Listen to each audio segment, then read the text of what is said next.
Well, thank you, Pam Bondi. If it wasn't for you, we wouldn't be getting this deep and this ghoulishly focused on Epstein like we did with you. And by the way, what you're hearing right now is not just some dystopian sci-fi nightmare. Oh, no, it gets worse. I mean, forget the lists and the logs. No, this is real.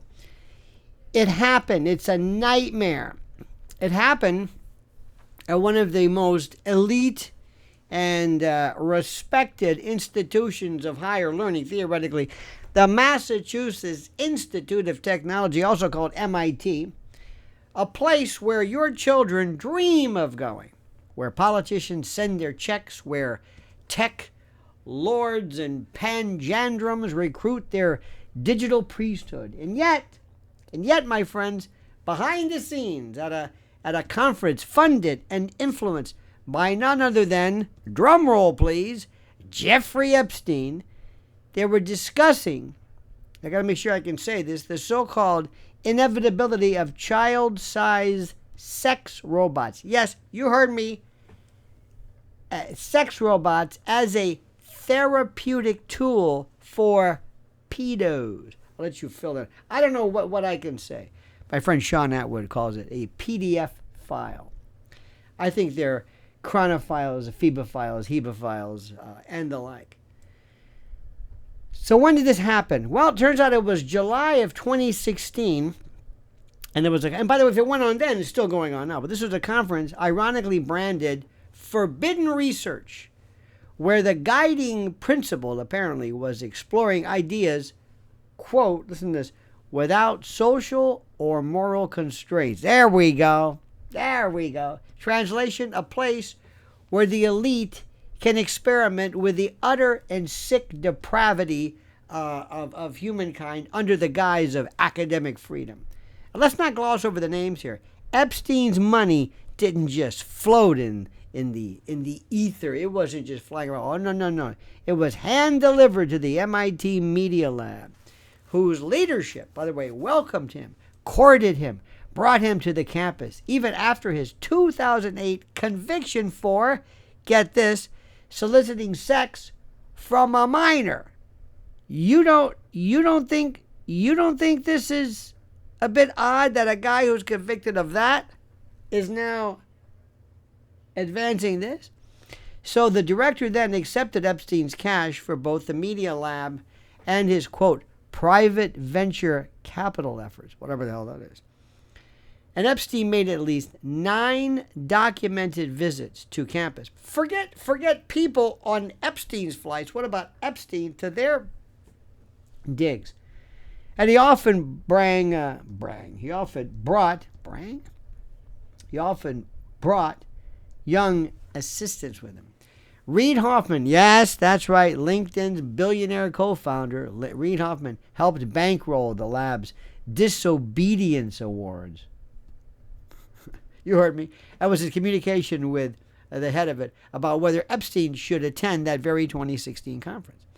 The same one where panelists openly debated whether sex robots built to resemble children might help treat pedos.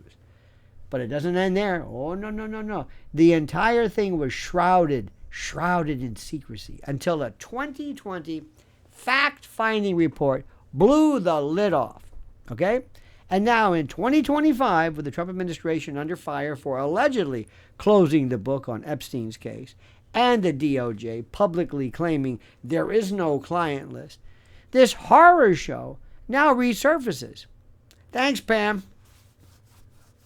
See, MIT now says it can't comment on the views of individual panelists. Of course not. Why would they? Because they'd rather have you forget that this exact panel argued that pedophilia isn't a moral feeling, but a medical condition.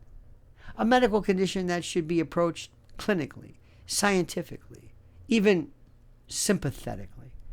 This is how they shift the Overton window. First, they normalize the urge. Then they call it therapy. Next, they legislate it as a protected identity. And by the time you scream it's too late, Epstein didn't just donate, he infiltrated. He embedded himself in the gears of academia. and science and tech and media and global finance.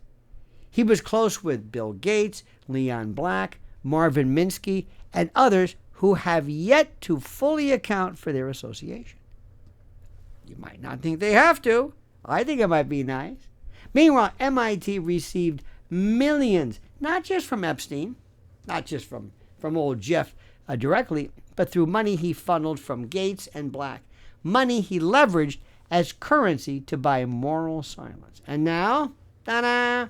Now MIT hides behind time gaps and PR statements and gift policy reforms.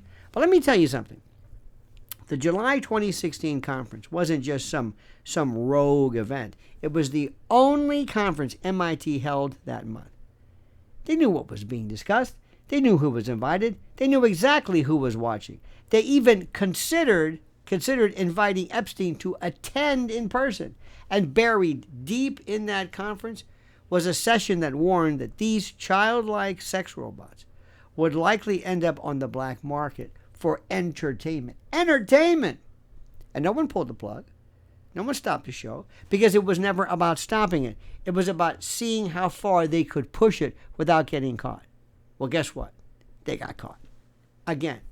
And now the media want to tell you that this is a relic of the past. Something that was then. Let bygones be bygones. Come on. That it was nearly a decade ago. And that these were just the views of, individual panelists. Now, do you believe that? Do you? Of course not. With the Epstein files sealed and Ghislaine Maxwell's appeal denied, and over 1,000 victims acknowledged by the DOJ, we're supposed to pretend there's no client list? Are you out of your mind? Wake up. Wake up. Smell the coffee. Understand what's going on. They're not just hiding names. They're rewriting morality in real time. Don't kid yourself. They're turning monsters into misunderstood patients and replacing outrage with apathy. They're not erasing Epstein. They're conditioning you to believe none of it matters anymore. And if you let them, what's next? What's next? So let me explain to you, my friends. This is what's happening right now. Don't think for a moment that this is just some kind of a weird kind of a over-focused, kind of accentuated preoccupation with a guy who doesn't matter. He is just the tip of the iceberg. And once you pop that scab from that purulent pustule called Jeffrey Epstein, then it all just explodes. What do you think, my friends? What do you think? I'd love to think what you think. I'd love to think what you think. I'd love to know what you think. So please, like the video, hit that little bell so you're notified of live streams and new videos. Make sure you subscribe to the channel. 80-something% of the people who watch our videos don't even subscribe to it. But more importantly, this is the most important and critical thing. You must subscribe. And you must, and I've got some questions for you. Go to the comment section. I love to read your comments. Go and comment as you see fit.